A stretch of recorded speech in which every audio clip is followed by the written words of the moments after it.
The Bodhi tree was a Pipala tree. Because the Buddha had sat under it and achieved supreme perfect enlightenment, it was known as the Bodhi wisdom tree. How do we define imperialism?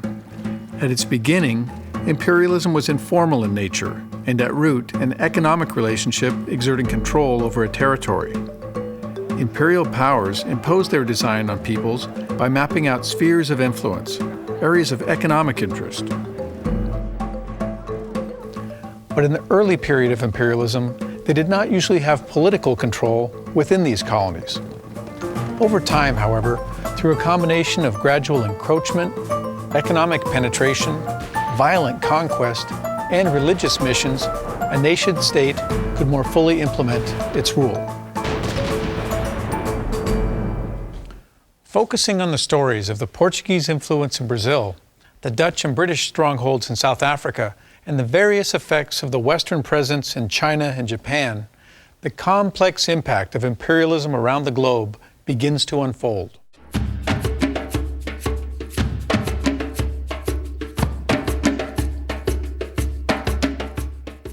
While Brazil represented an earlier model of imperialism, South Africa illustrates an evolution into a more formalized exercise of power. And the story of South Africa also demonstrates that imperial designs were not only the province of European powers. As with Brazil, South Africa's experience with imperialism begins in the 15th century with the Portuguese, who made contact with local Africans, including the Bantu and the Khoisan people. By the 17th century, the Cape of Good Hope had become a fueling station for Dutch voyages to the Indian Ocean. Dutch colonists began to move into the area, and they and their descendants, seeing Africa as their permanent home, became known as Afrikaners. These farmers, or Boers in the Dutch language, claimed superiority based on their white skin color.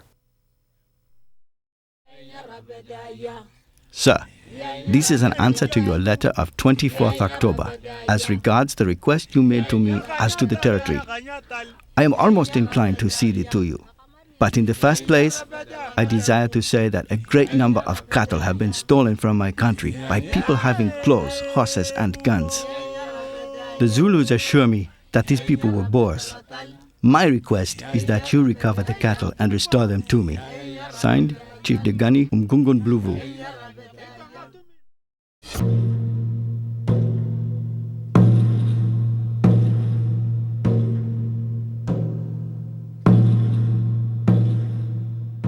In the year 1900, Japanese soldiers marched alongside Western troops into the Chinese capital of Beijing to help restore order after the Boxer Rebellion. This presence of Japanese troops as part of a Western military force in Beijing was a telling symbol of the transformation that had taken place in the relations between China and Japan in the 19th century. It also reflected both the impact of imperialism in China and Japan's successful emulation of Western imperial powers. Britain's incursions into China in the aftermath of the Opium Wars of the mid-19th century marked the beginnings of Western imperialism in East Asia. The Opium Wars had grown out of a complex struggle over trade. The British and Chinese had been trading tea for silver until the American Revolution cut off British access to North American silver mines. Though importation of opium was officially illegal in China, it quickly became an important trading commodity for British merchants in China.